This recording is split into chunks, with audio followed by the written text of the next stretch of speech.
નમસ્કાર દર્શક મિત્રો, આપ જોઈ રહ્યા છો નિર્માણ ન્યૂઝ કાર્યક્રમ હોટ ટોપિક સાથે આપની સમક્ષ હું છું પ્રીતિ તિવારી। દર્શક મિત્રો, 15 ફેબ્રુઆરી શનિવારના રોજ નવી દિલ્હી રેલવે સ્ટેશન ખાતે નાસભાગની ઘટના બની, જેમાં 18 લોકોના મોત થયા અને 1 ડઝનથી પણ વધારે લોકો ઘાયલ થયા છે। આ પહેલા મહાકુંભમાં મૌની અમાવસ્યાના દિવસે જે નાસભાગ મચી હતી એ યાદ જ હશે, જેમાં 30થી પણ વધારે શ્રદ્ધાળુઓના મોત થયા છે તેવો ઓફિશિયલ આંકડો છે। અને આ કોઈ પહેલી વાર બનેલી આપણા દેશમાં આવી કોઈ ઘટના નથી। આ પહેલાં પણ ઘણી બધી નાસભાગની ઘટનાઓ આપણે જોઈ ચૂક્યા છીએ, જેમાં ક્રાઉડ મેનેજમેન્ટને લઈને હંમેશાથી જ્યારે આવી ઘટનાઓ બને એટલે સવાલ સૌથી પહેલો સરકાર પર એ જ ઉઠે કે તમે ક્રાઉડ મેનેજમેન્ટ કેમ નથી કરી શક્યા। આ જે ઘટનાઓ છેલ્લા સમયથી સામે આવી રહી છે તેને લઈને પણ હવે આ ફરીથી આ ચિંતા વ્યક્ત કરવામાં આવી રહી છે ક્રાઉડ મેનેજમેન્ટને લઈને। આમ તો કુંભના સમયથી જ્યારે પ્રથમ કુંભ મેળાનું આયોજન થયું હતું સ્વતંત્રતા પછી, ત્યારથી જ આ ચિંતા વ્યક્ત કરવામાં આવી છે, પરંતુ આ ચિંતા હંમેશા ચિંતા જ રહી જાય છે। ક્રાઉડ મેનેજમેન્ટનું એક પરફેક્ટ મોડલ હજુ સુધી આપણા દેશમાં આવ્યું હોય તેવું દેખાતું નથી, કારણ કે આવી ઘટનાઓ એનો પુરાવો છે। આ પહેલાં આપને એ પણ જણાવી દઉં કે ભીડ નિયંત્રણ અંગે સરકાર છેલ્લા ઘણા સમયથી ઘણા બધા મિશન ચલાવે છે, ઘણા ટ્રેનિંગ પ્રોગ્રામ્સ ચલાવે છે। આપણા રાજ્યમાં પણ આવા ટ્રેનિંગ પ્રોગ્રામ્સ ચાલે છે, પરંતુ કોઈ એની અસર દેખાતી હોય એવું લાગતું નથી। આ જે ઘટના બની તેને લઈને હમણાં આનંદ મહિન્દ્રાજીએ પણ ચિંતા વ્યક્ત કરી। તેમણે કહ્યું કે ભીડ નિયંત્રણ અંગે હવે આપણે રાષ્ટ્રીય મિશન બનાવવાની જરૂર છે, એટલે કે આપણે જો હવે આને મિશન બનાવીએ અને ખરેખર આપણે આને ચિંતા કરવા સિવાય, ચિંતા વ્યક્ત કરવા સિવાય આને ઉપર કોઈ પ્રોજેક્ટ તૈયાર કરીએ, ફક્ત વાતો કરવા કરતાં ખરેખર એવો કોઈ મોડેલ આપણે ત્યાં તૈયાર થાય તો એ ખૂબ જરૂર છે। એના મુખ્ય કારણો એ પણ છે, કારણ કે એક તો વિશ્વભરમાં આપણા દેશમાં સૌથી વધારે પોપ્યુલેશન છે, સૌથી વધારે વસ્તી આપણા દેશમાં છે, એટલે ક્રાઉડ મેનેજમેન્ટ સરકારે શીખવું ખૂબ જરૂરી છે, તંત્રએ શીખવું ખૂબ જરૂરી છે। સાથે સાથે ખાલી આ સરકાર કે તંત્રની જવાબદારી નથી, નાગરિકોની પણ જવાબદારી છે। આપણે પણ ક્રાઉડ મેનેજમેન્ટ શું છે એ જાણવું પડશે, ભીડમાં આપણે કઈ રીતે વર્તવું એ પણ આપણે શીખવું પડશે, કારણ કે આપણે સૌથી વધારે ભીડમાં રહીએ છીએ। એટલે આ બધી બાબતો આજે ચર્ચા કરવી છે કે આના માટે શું કરવું જોઈએ, આપણે ત્યાં કેટલી જાગૃતતા છે અને જાગૃતતા નથી તો એ જાગૃતતા લાવવા માટે કેવા પગલાં ભરી શકીએ। આપણા દેશમાં આવી પરિસ્થિતિ છે, અન્ય દેશમાં કેવા પ્રકારની પરિસ્થિતિ હોય છે તે પણ જાણીશું। અને બધી ચર્ચા કરવા માટે મારી સાથે આજે 2 મહેમાનો જોડાશે, પરંતુ હાલ મારી સાથે જોડાયા છે જાણીતા એવા ટ્રાવેલર ભાવિનભાઈ ભાવસાર। આ પહેલાં પણ ઘણા ટોક શોઝમાં આપણે સાથે ચર્ચા કરી ચૂક્યા છે। ભાવિનભાઈ હંમેશા ટ્રાવેલ્સની ફરવાલાયક સ્થળોની ચર્ચા કરતા હોય, પરંતુ આજે એક્સપિરિયન્સની વાત કરવી છે। ટ્રાવેલર તરીકે આપણા દેશમાં જ્યારે તમે ટ્રાવેલ કરતા હોય, ખાસ કરીને એવા સ્થળો પર કે જ્યાં ભીડ વધારે છે, કે જ્યાં ક્રાઉડ વધારે હોય, ત્યાંનો એક્સપિરિયન્સ કેવો રહ્યો છે કમ્પેરિઝન કે જ્યારે તમે અન્ય દેશોમાં ટ્રાવેલ કરો? અન્ય દેશોમાં બી લાઈક ચાઇનામાં બી હું ટ્રાવેલ કરી ચૂક્યો છું, રાઈટ? લાઈક સિમિલર આપણે જે પોપ્યુલેશન છે અત્યારે આપણે નંબર 1 ઉપર છે, પણ મેઇન જે છે એ માનવીયતા, કે તમે કઈ રીતે, કારણ કે ચાઇનામાં જે લોકો જેટલા એલર્ટ જે છે એઝ અ સિટીઝન હું, રાઈટ, મને ખબર છે કે મારે આટલા બધા ક્રાઉડમાં ના જવું જોઈએ, અત્યારે મારે એવોર્ડ કરવું જોઈએ, પણ એ આપણા દેશમાં હજુ લોકોની સમજમાં નથી આવતી। કારણ કે દરેકને ફોમો છે એક જગ્યાએ જવાનું, કારણ કે આ જે છે કુંભ છે એ કેટલા વર્ષો પછી, કેટલાની પેઢીના પછી આવશે આ એક મોકો છે। પણ એટલું જ જો લોકો અન્ડરસ્ટેન્ડિંગથી સમજતા હોય કે કોઈ પણ જગ્યાએ જવું અને કોઈ પણ જગ્યાએ કઈ રીતે રહેવું, હજુ બી આપણે જ્યાં સુધી અંદરથી જાગીશું નહીં ત્યાં સુધી સરકારને પણ હજુ એટલું બધું સરકાર આટલી બધી હેલ્પ કરી રહ્યા છે, ક્રાઉડ મેનેજમેન્ટ બી કરી રહ્યા છે, પણ જ્યાં સુધી આપણામાં આવડત નહીં આવે કે આપણે કઈ રીતે ત્યાં જઈને ક્યાંથી કે ઊભું રહેવું, ક્યાં ભીડભાડમાં ક્યાંય જબરજસ્તી ના કરવી, ધક્કામુક્કી ના કરવી, તો એ મેજોરિટી હું મારી પર્સનલાઇઝ કહું છું કે 70 to 80% જે આપણો વાંક છે, ગવર્મેન્ટનો વાંક 20% છે। સો મેઇન કન્સર્ન એ છે કે જ્યારે પણ હું વિદેશમાં બી જઈ રહ્યો છું ત્યારે લોકો શીશમાં ઉભા રહે છે, ત્યાંના લો છે, કારણ કે અહીંયા એટલા બધા લો નથી, રાઈટ? ત્યાંના લો એવા છે કે તમારે આવું કરશો તો આવું થશે, આવું કરશો તો આવું થશે, રાઈટ? સો એવા લો જો અહીંયા બી ઇમ્પ્લિમેન્ટેશન કરે, પણ લો સિવાય બી લોકોને કોઈ ફરક નથી પડતો કે ભાઈ ચલો ને શું બહુ ફાઇન ભરવાનો હશે ને 500 રૂપિયા ભરી દઈશું। એટલે લોકોમાં એટલી જાગૃતતા નથી જેટલી જોઈએ। સો આ અન્ડરસ્ટેન્ડિંગ પ્રમાણે જો કમ્પેરિઝન હું ચાઇનાની કરું તો ત્યાં લોકોમાં જાગૃતતા છે, લોકોના રિસ્પેક્ટ છે, એકબીજાને રિસ્પેક્ટ કરે છે. જે ત્યાં ધક્કામુક્કી થાય છે ત્યાં લોકો લાઈનમાં ઉભા રહે છે. એ લોકોને આપણને એવું છે કે અહીંયા શરમ આવશે, આપણને કોઈ શરમ નથી આવતી, ત્યાં લોકોને શરમ આવે કે હું આવું આવું હતું કરીશ તો લોકો મારી સામે જોશે ને હસશે. પણ અહીંયા કોઈને કોઈ ફરક નથી પડતો. તો એ એજ્યુકેશન બી હું કહી શકું કે એજ્યુકેટેડ લોકો બી એ હોવું જરૂરી છે કે લોકોને સમજ પડે આ વસ્તુમાં. એટલે એ શિસ્તતાની વાત છે. આમ તો આપણે ત્યાં શિસ્તતા પર ભાષણ દેવાવાળા લોકો ઘણા મળી જશે, ડિસિપ્લિન શું છે એ સમજાવવાવાળા લોકો ઘણા મળી જશે, પરંતુ એ ડિસિપ્લિન ને આપણે આપણા વ્યવહારમાં નથી લાવી શકતા. એ ખૂબ મહત્વપૂર્ણ બાબત છે. આ જે હમણાંથી જે આ ઘટના ઘટી, ભાવિનભાઈ, તમારા અનુસાર આવી ઘટનાઓ એવું નથી કે વિદેશોમાં નથી બની, આ પહેલાં ત્યાં પણ બની હશે આવી ઘટનાઓ, ચાઇનામાં પણ ઘણીવાર નાસભાગની ઘટનાઓ વિશે જાણકારી મળતી હોય છે, પરંતુ એ ઘટના બન્યા પછીનો જે કંટ્રોલ લેવાની બાબત છે એમાં તમે શું ડિફરન્સ જુઓ છો? કારણ કે લોકોની જાગૃતતાની વાત છે તો આવશે જે ઘણા લોકો જાગૃત હોય છે, ઘણા લોકો નથી હોતા, એ દરેક જગ્યા પર આ સમસ્યા હોય, પરંતુ તંત્રની કામગીરીની જ્યારે વાત આવે તો આપણે ત્યાં શું ખામી રહી જાય છે કે ઘટના બન્યા બાદ તરત એ કંટ્રોલ નથી કરી શકાતી?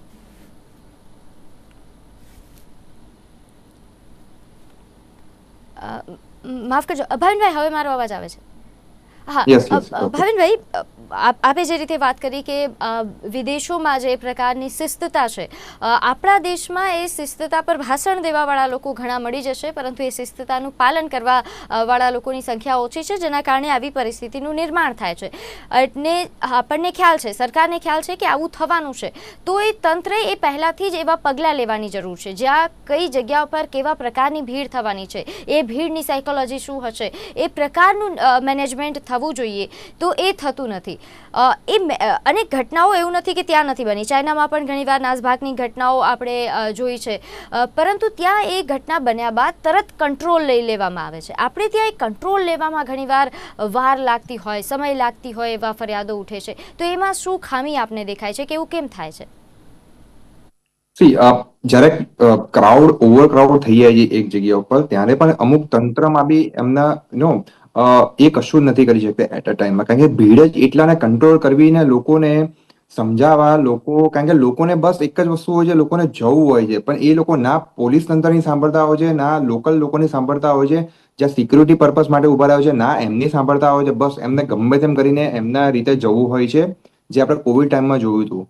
પણ જ્યાં સુધી હું જાગૃત ના થઉં, જ્યાં સુધી મને એવું ના થાય કે ના આપણા માટે જ છે, સરકાર આપણા માટે જ આ વ્યવસ્થા રાખી છે, સરકારે બધી જ વ્યવસ્થા કરી છે, પણ મારે એ રીતે જ જવું છે જે બીજા લોકો જઈ રહ્યા છે, તો એમાં સરકાર બી કશું જ નહીં કરી શકે.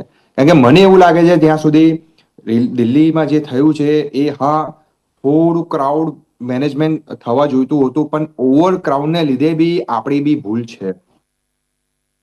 અને એ બાબતોને હવે સમજવી પડશે, કારણ કે હવે જે રીતે ભીડ વધી રહી છે, હવે જે રીતે આપણા ગવર્મેન્ટનું, આપણે ત્યાં તમામ લોકોનું ઇવેન્ટ ઓર્ગેનાઇઝ કરવાનું પ્રમાણ પણ ખૂબ વધી રહ્યું છે. આવા ઇવેન્ટ ખૂબ ઓર્ગેનાઇઝ થઈ રહ્યા છે અને એમાં લોકો નહીં જાય એવું તો બનશે જ નહીં, લોકો જવાના છે, અપેક્ષા કરતાં વધારે લોકો જ જવાના છે.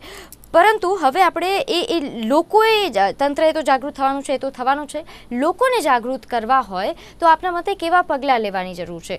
શું સ્કૂલથી જ હવે લોકોને ક્રાઉડ મેનેજમેન્ટ શું છે, ભીડમાં કઈ રીતે વર્તવું, એ બાબતો શીખવાડવી પડશે? એક્ઝેક્ટલી. હવે તમે મેજોરિટી ક્રાઉડ જોશો ને, રાઈટ, તો મેજોરિટી વિલેજનું ક્રાઉડ બહુ વધારે છે અત્યારના જે કુંભમાં છે, રાઈટ. સો મેજોરિટી એ લોકોને તમે કોઈ પણ સિચ્યુએશનમાં, નોટ ઓનલી કુંભ, પણ તમે કોઈ પણ સિચ્યુએશનમાં, કોઈ પણ જગ્યાએ તમે એટલા ભીડભાડમાં હો, રાઈટ, સો એને કઈ રીતે તમારે ટેકલ કરવું અને એની ટ્રેનિંગ સ્કૂલથી જ આપવી જરૂરી છે. કાં તો કોઈ એવા મેનેજમેન્ટ લેવલના હોય, કાં તો ટીવી એડ્સ હોય કે તમે આ જગ્યાએ આટલી સિચ્યુએશનમાં તમે હોય તો તમારે ત્યારે શું કરવું જોઈએ, કઈ સિચ્યુએશનમાં તમારે ત્યાંથી બહાર નીકળવું જોઈએ, એવી કોઈ એડ્સ ગવર્મેન્ટ તરફથી કોઈ રન કરાવે, કે સ્કૂલ તરફથી બી કોઈ એવા સ્ટુડન્ટ્સને અને કોલેજના સ્ટુડન્ટ્સને પણ એપ્રોચ કરીને થોડુંક સેશન્સ આપે તો એ બેટર રહેશે અત્યારના સિચ્યુએશન પ્રમાણે. અને જે આનંદ મહિન્દ્રાજીએ વાત કરી હમણાં કે હવે આપણે આને એક રાષ્ટ્રીય મિશન બનાવવું પડશે તો કદાચ કોઈ ફેરફાર થાય તો કદાચ લોકો સમજે, લોકોની સાથે સાથે તંત્ર અને ઇક્વિપમેન્ટ્સની મને એ પણ જાણવું છે કે ઘણા લોકો એવી પણ દલીલ આપતા હોય છે કે વિદેશોમાં સાથે જ્યારે કમ્પેરિઝન કરીએ કે ત્યાં તો ટેકનોલોજી છે, ટેકનોલોજીનો વધારે ઉપયોગ કરીને લોકો કરી લે છે, તો શું ખરેખર આપણી પાસે એવી ટેકનોલોજી નથી કે પછી આપણે એ યુઝ કરવાનું નથી જાણતા? ચાઇનાને છોડીને દરેક કન્ટ્રીમાં ટેકનોલોજી તો છે જ, પણ ચાઇનાને છોડીને જેટલી પણ કન્ટ્રીઝ છે ત્યાં આટલી પોપ્યુલેશન નથી જેટલી આપણે ત્યાં છે. ઓકે, તો તમે નાની નાની કન્ટ્રીઝની કમ્પેરિઝન કરો એ કમ્પેરિઝન કરવાની કોઈ જરૂર જ નથી, કારણ કે તે ક્રાઉડ મેનેજર બહુ ઇઝી વેથી થઈ જાય છે. ત્યાં ટેકનોલોજી બી ના હોય તો બી it's very easy to crowd management થઈ શકે છે. પણ જ્યારે આપણે જો દુનિયાના સૌથી મોટા આપણે માં રહી રહ્યા છે, ચાઇનાની આપણે બીટ કર્યું છે, ત્યાં કંટ્રોલ કરવું એટલે એ ક્રાઉડ મેનેજમેન્ટ હવે જરૂરી છે આપણા ગવર્મેન્ટને, કે જો આ લેવલ સુધી આવી જાય તો કઈ રીતે કંટ્રોલ કરવું. ફોર એક્ઝામ્પલ કે આપણે અમરનાથ જઈએ ત્યારે આપણે સ્લોટ મૂકતા હોઈએ છીએ, રાઈટ? તો એવા સ્લોટ બી તમે મૂકી શકો છો કે આનાથી આટલાથી તમે આગળ ના જઈ શકો, અહીંયાથી તમે સ્ટોપ કરી નાખો. તો એ રીતે બી હમણાં મેં જાણવા મળ્યું કે કુંભમાં બી આઉટ કરે છે કે સ્લોટથી જ લોકોને જવા દે છે. તો એવું બી સ્લોટમાં સ્ટેશનમાં બી તમને લાગતું હોય કે આ લિમિટેડ પીરિયડ માટે જ આ જગ્યા ઉપર લોકો ઉમટી પડ્યા છે, તો એમને બી તમે સ્લોટ સિસ્ટમ આપો, તમે ટોકન સિસ્ટમ આપો કે જે લોકો એમના ટાઈમ પ્રમાણે જાય. સો એ બેટર વે થી લોકો એટલી બધી ભીડ બી નહીં થાય, એમના ટાઈમ પ્રમાણે લોકો સ્લોટ પ્રમાણે લોકો ત્યાં સ્ટેશને પહોંચી શકે. તો એ મને લાગે છે કે એ ક્રાઉડ મેનેજમેન્ટમાં આ વસ્તુ એડ કરવાની જરૂર છે. પ્લસ કે અવેરનેસ બી ઇમ્પોર્ટન્ટ છે, કે જેટલા પણ લોકો આવે છે એને અવેરનેસ જતા પહેલા એક તમે જેવું અમરનાથમાં જેવું છે કે રજીસ્ટ્રેશન કરાવવું છે, એવું કુંભ મેળામાં પણ તમે રજીસ્ટ્રેશન મેન્ડેટરી છે, કારણ કે ગવર્મેન્ટને ખબર પડે કે કેટલા લોકો કઈ જગ્યાએથી આવે છે, કયા રોડ બ્લોક થશે, મેજોરિટી પીપલ કયા ડેટમાંથી આવે છે. તો એ પ્રમાણે આખું ઇઝી ક્રાઉડ મેનેજમેન્ટ એ કરી શકે છે. અને ક્રાઉડ મેનેજમેન્ટની સાથે સાથે હમણાં થોડા સમયથી ક્રાઉડ સાયકોલોજીને લઈને પણ ખૂબ ચર્ચાઓ થઈ રહી છે, કારણ કે દરેક જગ્યાઓ પર જ્યાં આવી ઘટનાઓ બનતી હોય એ ઘટના બન્યા પછીની શા કારણે બની એની તપાસ કરવામાં આવે, તો બધી જગ્યાઓ પર થોડા અલગ અલગ કારણો હોય છે. જે લોકો, જેમ કે આ દિલ્હીના રેલવે સ્ટેશન પર જે આ ઘટના બની, જેમાં જે લોકો આવ્યા હતા એમની જે સાયકોલોજી એવી હતી કે અમારે જવું છે, મારે પહેલાં જતું રહેવું છે, એ સાયકોલોજી સાથે લોકો આવ્યા હતા. એટલે એમને કંટ્રોલ કરવા, એમને બચાવવા એ ખૂબ અઘરું ટાસ્ક છે એમને, કેમ કે સાયકોલોજીકલી પણ તમારે હેન્ડલ કરવા પડે. ફક્ત ખાલી તમે કહી દો એવી રીતે ન થાય. એટલે જેમને હેન્ડલ કરવાના છે, તંત્રમાં જે લોકો આને હેન્ડલ કરી રહ્યા છે એમને પણ એ શીખવાડવું પડશે. સાયકોલોજી શું છે, ક્રાઉડ સાયકોલોજી એ પણ સમજાવવી પડશે. એટલે એના માટે કોઈ એક, કારણ કે આપણે ત્યાં આવી કોઈ ઇન્સ્ટિટ્યૂટ મને ખ્યાલ નથી આવતી કે એવી કોઈ વધારે એવી હોય કે જ્યાં તમને ક્રાઉડ મેનેજમેન્ટની સાથે સાથે ક્રાઉડ સાયકોલોજી પણ શીખવાડતા હોય. તો હવે આવા ઇન્સ્ટિટ્યૂટ્સ, હવે આવી સંસ્થાઓ આપણે ત્યાં કાર્યરત કરવાની પણ જરૂરત છે. એક્ઝેક્ટલી, કે આ રીતનું જે ક્રાઉડ મેનેજમેન્ટ રિલેટેડ મેનેજમેન્ટના ક્લાસીસ આવે છે, સ્કૂલમાં લોકોને ક્રાઉડ મેનેજમેન્ટ વિશે શીખવવામાં આવે, આવું જોઈએ, જરૂરી છે, મેન્ડેટરી કરવું જોઈએ. અમુક સબ્જેક્ટ્સમાં ક્રાઉડ મેનેજમેન્ટ લાવવા જોઈએ. અમુક ઇન્સ્ટિટ્યૂટ જે છે આઉટસાઇડના, જે સ્પેશિયલી ક્રાઉડ મેનેજમેન્ટના ક્લાસીસ નો સ્ટાર્ટ કરી શકે છે, તો એનાથી અવેરનેસ લોકોમાં જાગૃત થશે. અને જો લોકો જાગૃત થશે તો આ એકદમ ઇઝી વે છે કે તમે કોઈ પણ જગ્યાએ ટ્રાવેલિંગ કરી શકો છો, કોઈ પણ જગ્યાએ આ રીતની સિચ્યુએશન આવે તો તમે એને હેન્ડલ કરી શકો છો. આપણે સ્ટાર્ટિંગમાં જે રીતે વાત કરી હતી કે વિદેશોમાં આપણે જોયું છે કે લોકોમાં એક તો શિસ્તતા છે, લોકોને ખ્યાલ છે કે ભીડમાં કઈ રીતે બિહેવ કરવાનું છે, કઈ રીતે વર્તવાનું છે એમના. અને મને લાગે છે એના માટે એમને કદાચ પહેલેથી નાનપણથી જ સ્કૂલથી જ એવી ટ્રેનિંગ પણ આપવામાં આવી હશે. તો એનું તો મને થોડું આપ ડિટેલમાં જણાવી શકો. જ્યારે તમારી વિદેશોમાં લોકો સાથે તમે મળ્યા હશો તો એમનામાં એ શિસ્તતા કેવા પ્રકારની છે, એ ભીડને જોઈને કેવું બિહેવ કરતા હોય છે, આપણે ત્યાં એ કેટલું ડિફરન્સ છે, થોડું ઉદાહરણ સાથે જો આપ જણાવી શકો. સો ચાઇના હતો, ચાઇનામાં એ લોકો નાના છોકરાઓને પહેલેથી ટ્રેનિંગ કરે છે, કોઈ પણ એક્ટિવિટીઝમાં કે કોઈ પણ જગ્યાએ લઈ જાય ને કોઈ પણ જગ્યાએ એટલા ક્રાઉડમાં કઈ રીતે બિહેવ કર્યું, સ્કૂલમાં કઈ રીતે બિહેવ કરવા, લોકો સાથે કઈ રીતે વાત કરવી, રિસ્પેક્ટ કરવી. સો એ પહેલેથી જ્યારે એ સ્કૂલમાં હોય છે ત્યારે જ એ લોકોને ટ્રેનિંગ મેનેજમેન્ટ ચાલુ કરી દેતા હોય છે.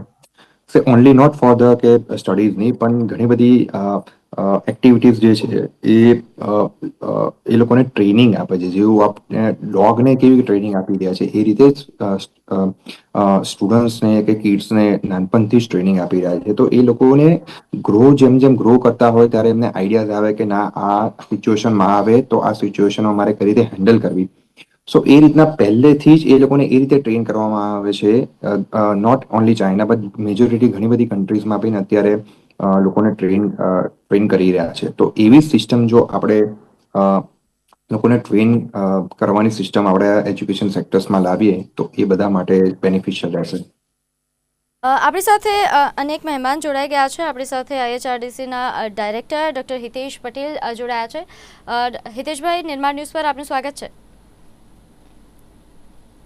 માઇક અનમ્યુટ કરશો. હા, અનમ્યુટ કરી દેજો.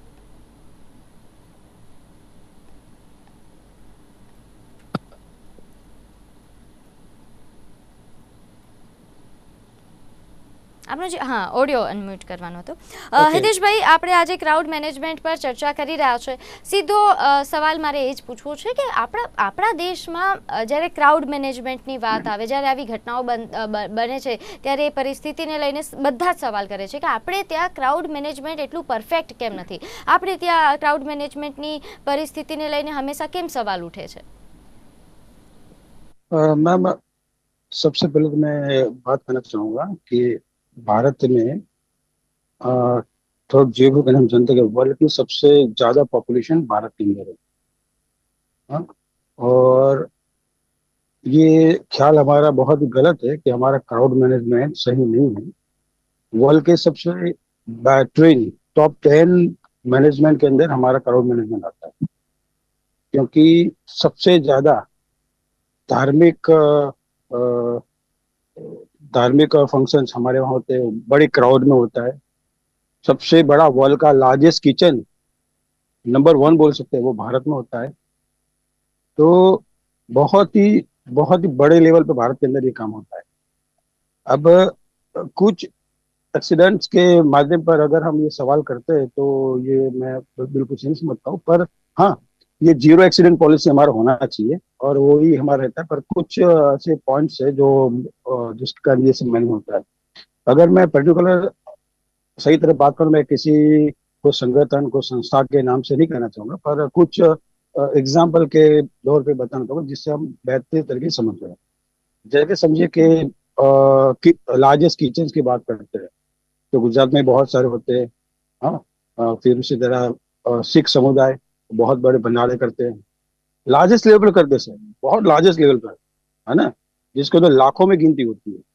किचन जब बनाते हैं तब किचन के अंदर ट्रक और जिसे भी यूज करना पड़ता है, इतना हैवी लोडिंग होता है, फिर भी जीरो एक्सीडेंट्स है। 365 में हमने कभी देखा नहीं कि पंजाब के अंदर बहुत सारे किचन जो वहीं पर हमने एक्सीडेंट हुए नहीं देखे। तो उसके पीछे मैन मैनेजमेंट जो ऑर्गेनाइजर जो है, जो ये सब फंक्शन अरेंज करते हैं, वो क्या इसकी पॉलिसीज बनाते हैं और क्या अपने एक्सपीरियंस से सीखते हैं, क्योंकि हर जगह पे एक पॉलिसी लागू नहीं हो सकती है। हाँ, अगर मैं समझूं कि कोई सिख समुदाय के अंदर जो पॉलिसी लागू है वही तरह मैं अगर मैं किसी और मजहब के या किसी और संप्रदाय के अंदर मैं लागू, वो नहीं हो सकता ऐसा, है ना, वो नहीं हो सकता, क्योंकि उनका रिलेशन अलग है, कुछ पॉलिसी अलग है, उनको फॉलोअर्स कुछ अलग है, उनकी फाइनेंशियल कंडीशन अलग, बहुत सारी चीजें इसमें देखी जाती है, तब जाके ये सब किस पर होता है। पर मेन इंपॉर्टेंट जो मैनेजमेंट लेवल जो मैनेज करता है ना, जिसको ऑर्गेनाइज करते हैं, वो सही तरीके से करेंगे, एक एक्शन नहीं होगा। ऐसे मैं गुजरात में बात करूं, होली के वक्त गुजरात के अंदर डाकोर बहुत बड़ा एक तीर्थ स्थान है भगवान श्री कृष्ण का, तो वहां पर भी लाखों लोग आते हैं, लाखों की जरूर संख्या में आती है ना, बहुत से लोग आते हैं। मैं कई बार देखता हूँ अहमदाबाद से लेके डाकोर तक रास्ते में चलने की जगह नहीं होती, इतना ट्रैफिक हैवी क्राउड होता है। मैं समझता हूँ लाखों करोड़ों की संख्या में लोग वहां पे जाते होंगे और वहाँ पर मैनेजमेंट भी करते हैं। वहाँ भी जीरो एक्सीडेंट पॉलिसी है, वहाँ भी अभी तक मैंने देखा नहीं ऐसे एक्सीडेंट नहीं हुआ। पर कुछ ऐसे नॉर्म्स हम देखते हैं जो लोग आते हैं, कुछ बीच में इनलीगल एक्टिविटीज, कुछ कैफी पदार्थ खाना, कुछ शराब पीना, ये सब बीच में कहीं कहीं चलता है, तो जिसके कारण कुछ अव्यवस्था वहाँ पे हम देखते हैं, पर कभी ऐसे क्राउड नहीं है। दूसरा, स्कूल्स के अंदर ऑलरेडी ट्रेनिंग दी गई है। गुजरात के अंदर, तो मैं पहले गुजरात की बात करूँ तो गुजरात सरकार बहुत सिंसियर है इस बारे में मैं 2010 से इसके अंदर काम कर रहा हूँ, तो मुझे मैं अपने उससे पहले का है, पर मैं तो अपने एक्सपीरियंस से बता सकता हूँ। तो 2010 से स्कूल के अंदर बहुत ही अच्छी तरह से प्रोग्राम हो रहे, बहुत अच्छा फाइनेंशियल का गवर्नमेंट फंड भी उसके पीछे करती है, ट्रेनिंग भी रेगुलर यूज होती है। और खाली ट्रेनिंग नहीं, अभी डायरेक्ट स्टेट गवर्नमेंट खुद बैठ के मॉनिटरिंग भी करती है हर एक जगह का, हर एक डिस्ट्रिक्ट को। हमारे जो गृह मंत्री है वो खुद एक हमारे कमांड सेंटर पर बैठने के वहां हर जगह को मॉनिटरिंग कर रहे हैं। तो खाली ऐसा नहीं कि नीचे के लेवल पे काम हो गया, पिक्चर्स दिखा दी और हो गया, टेंशन ऐसा नहीं है, ऊपर के लेवल से भी इतने सिंसियरली देखा जाता है, तो सब जेन्युइनली हो रहा है। तो कहीं पर नहीं, फिर भी ये होने का मेन रीजन है कि अलग अलग संप्रदाय, हमारे हर अलग संप्रदाय के अंदर कुछ अलग अलग रीति और रीति उनकी पॉलिसीज हैं। तो उसके कारण कुछ मिस ये हो जाए, इन वही मैनेजमेंट का मैं फॉलो कर, जो मैनेजमेंट वही फॉलो होगा तभी ये एक्सेस होता है। बाकी सिस्टम में ये कभी ये गलती नहीं होती है। और हमारा ये मानना बहुत ही गलत रहेगा कि हम हमारा क्राउड मैनेजमेंट सिस्टम बहुत ही कमजोर है। ये वर्ल्ड के बेस्ट टॉप 10 के अंदर आता है। અ, અગર આટલું બેસ્ટ આપણું ક્રાઉડ મેનેજમેન્ટ છે, બધું યોગ્ય રીતે થઈ રહ્યું છે, તો જ્યારે આવી ઘટના બને છે તો એની પાછળના મુખ્ય કારણો કયા જવાબદાર આપ માનો છો? શા કારણે આવી ઘટનાઓ બનતી હોય છે? અચાનકથી કોઈ જગ્યાએ ભીડ ખ્યાલ છે, મેનેજમેન્ટને ખ્યાલ જ હોય છે, તંત્રને ખ્યાલ જ હોય છે કે અહીંયા ભીડ એકઠી થવાની છે અને એના માટે ત્યાં લોકો પણ વધારી દેવામાં આવે, ત્યાં એ પ્રકારનો પ્લાન કરવામાં આવે, તેમ છતાં જ્યારે કોઈ નાની મોટી ભૂલ સર્જાય ત્યારે કંટ્રોલ જલ્દીથી કેમ નથી થતું? એની પાછળ શું કારણ છે? અને જે રીતે આપણે વાત કર્યું કે લોકોને જાગૃત કરવા માટે સરકાર પ્રયાસ કરી રહી છે, તો પહેલા તો મને એ પણ જાણવું છે કે જો લોકોને જાગૃત કરવા માટે પ્રયાસ થતા હોય તો લોકો જાગૃત કેમ નથી થતા? લોકોનો શું વાંક છે એ પણ જણાવો। मैम, इसमें जो मेन, अगर मैं ये बात करूँ एक्सपीरियंस जो हो रहे है ना, जितने भी मेरे काम के दौरान मैंने जो जो मैंने एग्जामिनिंग की है, इसमें जो भी एक्सीडेंट जो मैक्सिमम जो हो रहे हैं वो सेल्फ डिसिप्लिन नहीं होने के कारण हो रहे हैं। सेल्फ डिसिप्लिन होता है, आदमी को खुद को पता होना चाहिए कि मुझ में कितना सेल्फ डिसिप्लिन होना चाहिए, मुझे कहाँ पे जाना, कहाँ नहीं जाना, कौन सी जगह मेरा सेफ है, अनसेफ है। ठीक है, मुझे किस जगह पे जा रहा हूँ तो मेरे फैमिली के साथ जाना है, मेरे बच्चे के साथ जाना है, या मेरे कोई बड़े बुजुर्ग के साथ जाना है, कितने क्राउड में मुझे जाना है वो मुझे पता होना चाहिए। जनरली एक कॉमन बात समझे, अगर 50-100 आदमी के बीच में अगर एक आदमी जाता है, तो अगर 100 आदमी को पता नहीं है, उनको पता नहीं है कि वो कितना फोर्स लगा रहे हैं। 100 आदमी 2 किलो प्रेशर लगा रहे हैं तो सर काफी बड़ा फोर्स बनता है। वो 2 किलो के हिसाब से 100 किलो 2 के ऊपर प्रेशर बन जाएगा। एक आदमी इतना प्रेशर बर्दाश्त नहीं कर सकता है। हाँ, तो ये बहुत बड़ी चीज है। इसके लिए आप देखा होगा कई जगह पे मैं ब्लॉकेज बनाए, सिस्टम मैनेज करती है इसको, ये क्राउड को तोड़ने के लिए, उसका फोर्स कट आउट करने के लिए ब्लॉकेज बनाए जाते हैं। पर कई बार क्या है कि आदमी सेल्फ डिसिप्लिन गुम हो जाता है। फिर कुछ यंग यंग जनरेशन से बच्चे वो कुछ मजाक मस्ती में वीडियोस बनाना, ये सब इनका एक टॉपिक बन गया है, जिसके कारण ये सब सिस्टम बनती है। इसमें लॉ एंड ऑर्डर को सक्षम रखने के लिए कई बार हमारी पुलिस को कुछ बल का इस्तेमाल करना पड़ता है। पर कुछ धार्मिक आस्था होने के कारण और किसी आस्था कोई किसकी दुबाए नहीं, इसके कारण ये फोर्सेस नहीं लगा। कई बार ये होता है कि हमें फोर्सेबल कुछ काम करवाना पड़ता है, पर वो कुछ पॉलिटिकल रीजंस के कारण, कुछ धार्मिक आस्थाओं के कारण वो नहीं कर सकते, क्योंकि कुछ बात ऐसी है जो कानून के જાય છે, સિસ્ટમમાં પણ ખામી છે, મેનેજમેન્ટ કરવા સમયે પણ થોડી ઘણી ખામી અને લોકોની સેલ્ફ ડિસિપ્લિન નથી, એટલે આ બધું ભેગું થાય એટલે આવી ઘટનાઓ સર્જાતી હોય છે। મને હવે ટૂંકમાં એ પણ જાણવું છે કે ભવિષ્યમાં આવી ઘટનાઓ ન થાય તેના માટે હવે તંત્ર કેટલું સજાગ છે? ક્રાઉડ મેનેજમેન્ટ જે રીતે આપણે વાત કર્યું કે બેસ્ટ છે, પરંતુ એને હજુ બેસ્ટ કરવા માટે શું આપણે સક્ષમ છીએ, તૈયાર છીએ? हाँ मैम, इसमें सभी तरह सक्षमता वाली जीरो एक्सीडेंट पॉलिसी लाकर हम कर सकते हैं इसमें। तो उसके लिए कुछ रिजर्व टीम से हमारे मैनेजमेंट टीम है, फिर कुछ लॉ की ओर से भी, कुछ पॉलिटिकल ओर से भी, कुछ जो हमारे पुलिस से जो लॉ एंड फोर्स करते हैं उसको कुछ अपने तरीके से काम करने के लिए थोड़ा फ्रीडम दिया जाए, तो ये जीरो पॉलिसी हो सकता है इसमें। क्योंकि बहुत सारे आदमियों को एक साथ इकट्ठा करना और उनको एक सोच देना वो इतना इजी नहीं है। एक सोच लाना वो बहुत बड़ी बात है, बहुत मुश्किल चीज है, क्योंकि हर किसी का अलग अलग सोच है, हर किसी को एक सोच में लाना वो बड़ी, और वो एक ही चीज है जो ह्यूमन साइकोलॉजी के माध्यम से किया जा सकता है कि कुछ उसको जगह पे डाइवर्ट किया जाए, फिर कुछ फोर्सेबल, कुछ जो जैसे जो आदमी जैसे समझता है। जैसे हम समझे कि हम ये कुंभ की बात करें तो कुंभ में तो पूरे भारत से लोग जाते हैं। तो पूरे भारत से जाने वाला, गुजरात से जाने वाला आदमी, उसका मेंटल, उसका साइकोलॉजी अलग है। फिर साउथ से जाएगा उसका कोई अलग रहेगा, पंजाब से अलग है, ऐसे उत्तर प्रदेश से अलग रहेगा। तो हर किसी अलग ह्यूमन साइकोलॉजी है, जो अपने आजू बाजू के वातावरण उसके मुताबिक वो बनती है उसकी साइकोलॉजी। तो वो चीज एक नेशनल लेवल पे जाके करना वो थोड़ा टफ रहता है, पर कर सकता है, हर एक चीज हो सकता है, पर उसके लिए कुछ पॉलिटिकल फ्रीडम होना चाहिए। तो ये चीज फोर्सेस और मैनेजमेंट, हमारा मैनेजमेंट, हमारे शायद 80 आजादी के जो हमारे जो 86 ईयर्स जो हो गए, इसमें हमने ऐसे अकस्मात तो इससे बहुत कुछ सीख लिया और उसको बेस्ट ऑफ बेस्ट बना दिया है। पर उसके लिए फ्रीडम चाहिए, 100% फ्रीडम चाहिए। अगर फ्रीडम मिलती है तो क्यों 0% जीरो एक्शन पॉलिसी हम कर सकते हैं। हो सकता है, कुछ भी इम्पॉसिबल नहीं।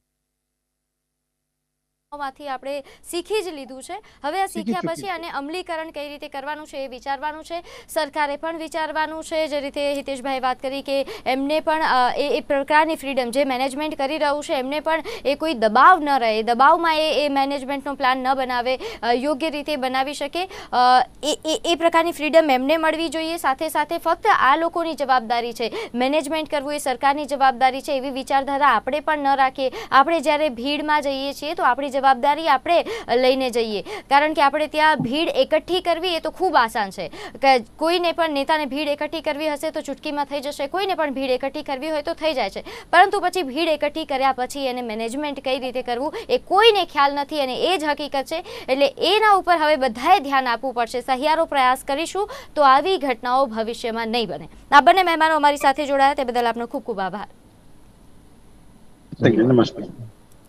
તો દર્શક મિત્રો, હાલ કાર્યક્રમ હોટ ટોપિક પર બસ આટલું જ। આપ જોતા રહો નિર્માણ ન્યૂઝ। નમસ્કાર।